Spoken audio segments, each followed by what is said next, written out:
Welcome to ComfortTV.channel news, bringing you verified and balanced news from Nigeria and around the world. My name is Faith Kevin. Thank you for joining us this evening. In the headlines, former Vice President Atiku under fire over call for Nnamdi Kanu's release.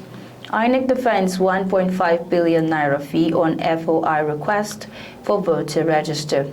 Federal High Court orders parties to maintain status quo. NOA issues new directives on proper rendition of the national anthem.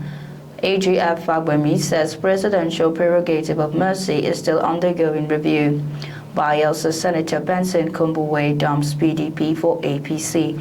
On business news, National Grid loses 4,091 megawatts in September. Optiva Capital Partners reaffirms leadership in Africa's investment immigration industry. On the foreign scene, Mongolian Prime Minister out after 4 months in office. Vatican panel urges reparations for sex abuse victims and tougher sanctions for abusers. And on sports, billionaire Ronaldo tops Forbes footballer rich list again. Chelsea's boss confirms Cole Palmer will be out for 6 weeks. Now the news. The Democracy Watch Initiative, DWI, has criticized former Vice President Atiku Abubakar over his recent call for the unconditional release of the detained leader of the indigenous people of Biafra, IPOB, Mazin Nnamdi Kanu, saying the appeal could weaken confidence in the rule of law and send a wrong message on accountability. The group said Atiku's position on the issue appeared inconsistent with his long-standing advocacy for justice and national unity, urging him to reconsider his comment in the interest of national cohesion. In a statement signed by its Director of Strategic Communication, Dr. Tunji Bamidele, DWI said it was concerned that Atiku's position might be misinterpreted as encouraging disregard for legal processes. The group noted that while political leaders have the right to express their opinions, public statements on ongoing cases should be handled with caution to avoid sending mixed signals about the sanctity of the law.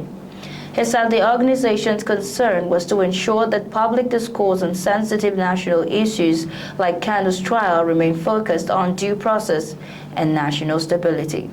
The DWI also called on Nigerians to engage in issue-based discussions on national unity, peace, and reconciliation rather than politicizing ongoing legal matters. The Independent National Electoral Commission, INEC, has clarified why it quoted a total sum of 1,505,901,750 naira as the cost of producing certified true copies, CTCs, of the National Register of Voters and polling units required by law firm. In a statement signed by Director of Voter Education and Publicity, Ms. Victoria Etamesi, the Commission stressed that the figure strictly represents the actual cost of document duplication and transcription in line with the law. INEC explained that the charge were not arbitrary but calculated according to the Freedom of Information Act.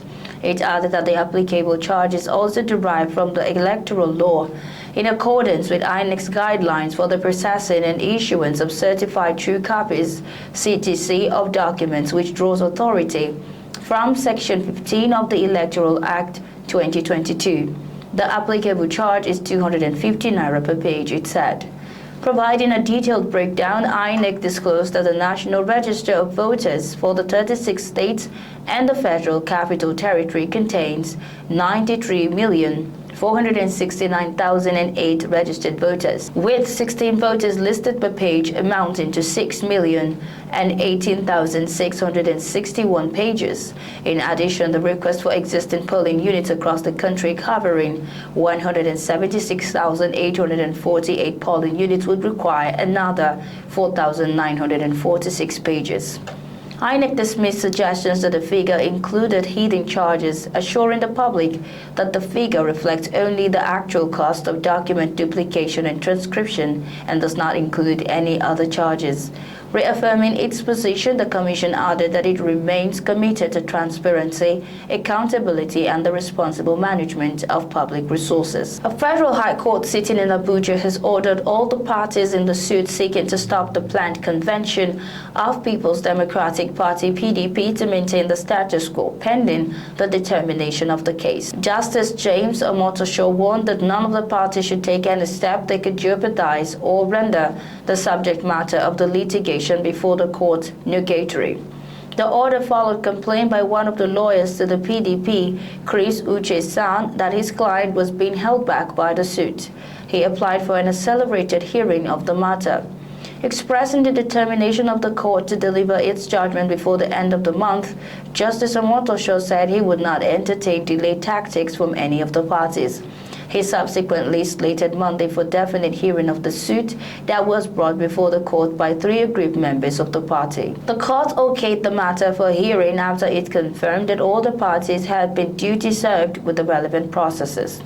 The 3 plaintiffs, Imo PDP Chairman Mr. Austin Mwachuku, Abia PDP Chairman Mr. Ama Abraham Nana, and PDP Secretary South-South Mr. Turner George, want the court to stop the National Convention scheduled to hold in Ibadan, Oyo State on November 15 and 16, where new national officers of the party would be elected. The National Orientation Agency has released new directives guiding the poor rendition of Nigeria's national anthem during public functions and the official gatherings across the country. According to a statement from the agency, only the first stanza of the national anthem is to be sung at regular official events. This directive aims to ensure uniformity, decorum, and a deep sense of national respect when the anthem is rendered.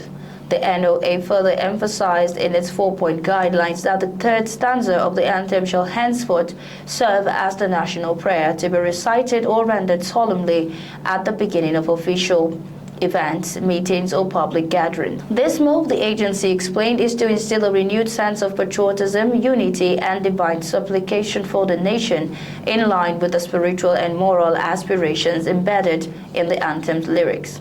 However, the agency clarified that all 3 stanzas of the national anthem should be rendered only during major national ceremonies.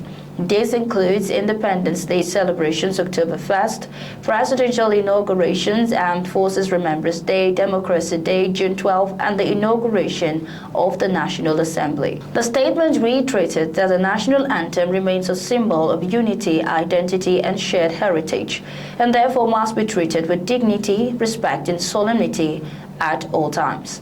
The NOA also called on government institutions, schools, the media, security agencies, and the general public to adhere strictly to the new directives in order to promote consistency and reverence in the rendition of the anthem. By re-emphasizing the proper use of the anthem, the NOA seeks to foster a renewed national consciousness, reminding citizens of their collective responsibility to uphold Nigeria's values of peace, unity, and faith in one indivisible nation. The Minister of Justice and Attorney General of the Federation, Lateef Fagbemi-San, has clarified that no inmate has been released under the recent presidential prerogative of mercy exercise, noting that the process is still undergoing final administrative review. AGF Fagbemi disclosed this in an interview in Abuja. He noted that the process is still at the final administrative stage, which includes a standard review to ensure that all names and recommendations fully comply with established legal and procedural requirements before any instrument of release is issued. He appreciated the public's vigilance and constructive feedback, which continue to strengthen institutional integrity. The senator representing Bayelsa Central Senatorial District, Senator Benson Konbowei, has defected from the People's Democratic Party (PDP) to the All Progressives Congress. Senator Konbowei's letter of defection was read by the Senate President Godswill Akpabio during plenary. Senator Konbowei in the letter attributed his defection to what he called the unpleasant circumstances and the crisis-turned situation in his former party. He recalled that he had been a member of PDP since 1998, from which he was elected into the 10th Senate. He said that PDP, built on lofty promises for Nigerians, had fallen into the wrong hands, adding that it currently lacked principled leadership. According to him, no politician will wait and sit for those issues in the PDP to be resolved, even as the 2027 elections beckon. Comfort TV.channel's news returns shortly with business, foreign, and sports news.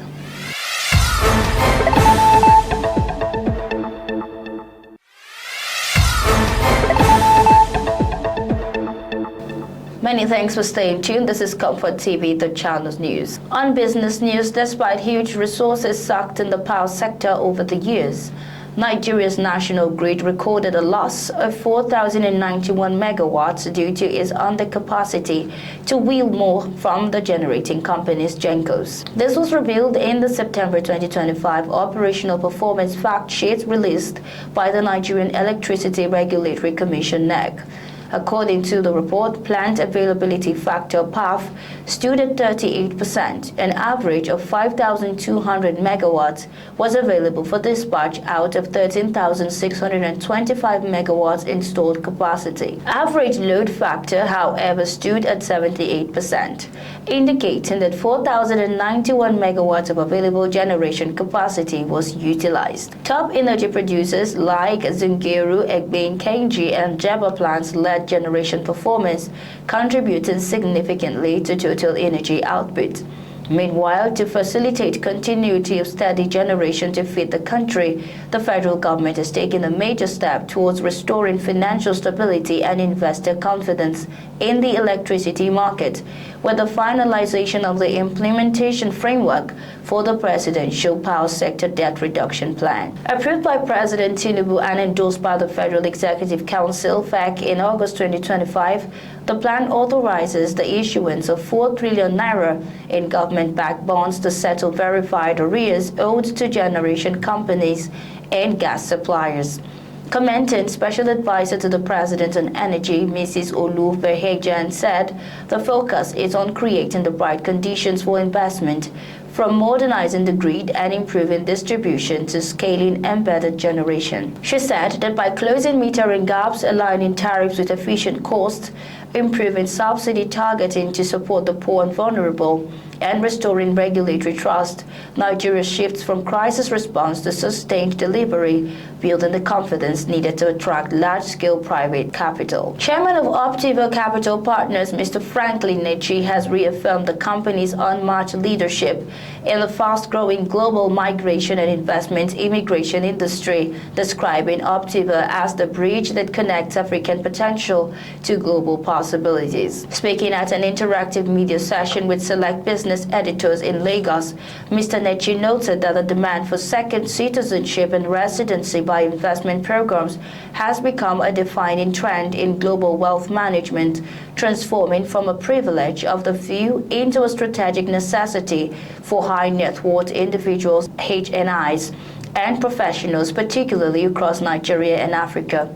He emphasized that Optiva Capital Partners recognized early on that Africa's rising class of investors and entrepreneurs required more than financial assets. They needed access to opportunity, safety, and choice. According to the chairman, Optiva's leadership in the industry rests on 3 key pillars: credibility, which ensures every transaction is guided by transparency, due process, and international best practices; partnership built in collaboration with governments, licensed program administrators, global legal firms, and real estate developers across Europe, the Caribbean, and the Middle East. Impact reflected in life-changing outcomes for clients, families gaining global freedom, entrepreneurs expanding into new markets. Anti-foreign Mongolian lawmakers ousted the country's prime minister just 4 months after he took office in the wake of youth-led protests. A majority of parliamentarians voted to dismiss Konbowei Zandan Shatta following weeks of political infighting and a dispute over a policy that changed how mineral exporters are taxed. Prime Minister Zandan Shatta took office in June after thousands of young people demonstrated in the capital, Ulaanbaatar, venting frustration at wealthy elites and what they saw as pervasive corruption and injustice. They called for then Prime Minister Oyun Erdin to step down and got their wish when he lost the confidence vote. Mongolia, which neighbors China, is rich in natural resources such as coal, gas, and minerals. But the country is facing a combustive political cocktail of widespread corruption, rising living costs, and concerns over the economy. Prime Minister Zandan Shatta will remain as caretaker Prime Minister until his successor is appointed within 30 days. He has faced criticism from lawmakers in his own ruling Mongolian People's Party over a major shift in minerals policy.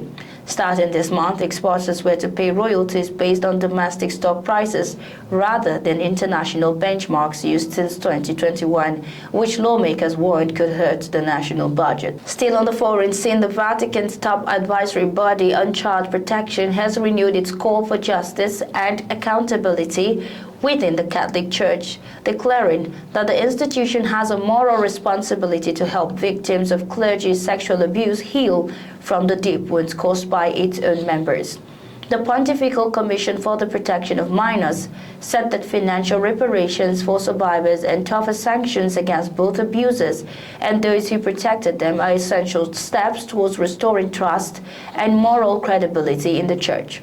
The Commission stressed that addressing the issue requires more than apologies, urging church leaders to take concrete, transparent actions that demonstrate genuine repentance. Since his election in May 2025, Pope Leo XIV has prioritized healing and reform as central themes of his papacy. He has pledged to continue strengthening accountability structures within the Church and to ensure that the mistakes of the past are not repeated. The Vatican Commission also urges dioceses worldwide to release full records of past abuse cases and to cooperate fully with civil investigations.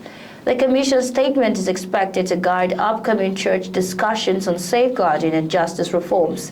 It concluded by reaffirming that true renewal for the Catholic Church will depend on concrete action, transparency, and a sincere effort to restore faith, trust, and moral integrity within its global community. On sports, popular great Cristiano Ronaldo once again topped the Forbes highest paid footballers list for the 2025-2026 season as one of the 3 members of the top 10 plying their trade in Saudi Arabia.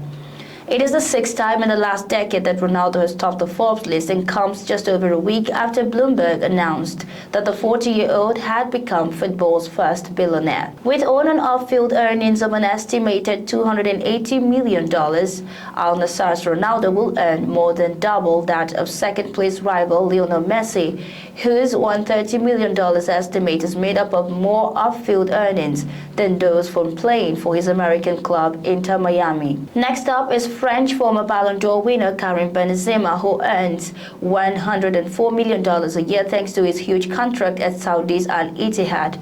The third member of the top 10 playing in Saudi Arabia is Senegalese forward Sadio Mane, a teammate of Ronaldo who earns an estimated $54 million in aid. The number of players from Saudi clubs in the top 10 compared to a year ago had dropped by 1 as Brazil's Neymar left Al Hilal in January to return to his boyhood club Santos in Sao Paulo.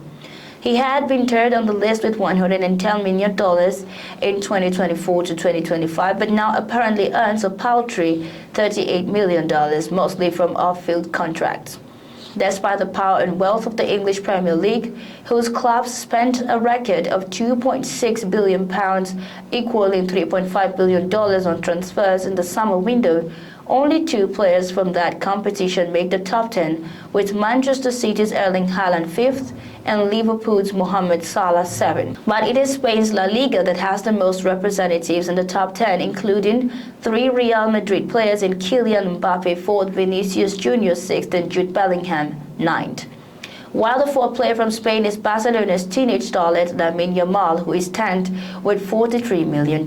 Still on sports, Chelsea manager Enzo Maresca has confirmed that Cole Palmer will be sidelined for another 6 weeks, extending the midfielder's absence from competitive action. The England international has not featured since Chelsea's 2-1 defeat to Manchester United on September 20, when he was substituted midway through the first half after picking up an injury. Maresca had initially hoped that Palmer would return shortly after the October international break, but further assessments revealed that the recovery process will take longer than expected. Palmer's absence has been a major blow to Chelsea, as he has been one of the team's most consistent and influential performers since joining from Manchester City. The medical team continues to monitor his progress slowly, with the club prioritizing a complete recovery before allowing him to return to full training. With several crucial fixtures approaching, Chelsea will be hoping for a smooth rehabilitation process that allows Palmer to return fully fit and ready to play an important role in the second half of the season. And that's our news bulletin for the evening. But before we go, here is a recap of our top stories. Former Vice President Atiku under fire over call for Nnamdi Kanu's release. INEC defends 1.5 billion naira fee on FOI request for voter register. Federal High Court orders parties to maintain status quo. NOA issues new directives on proper rendition of the national anthem.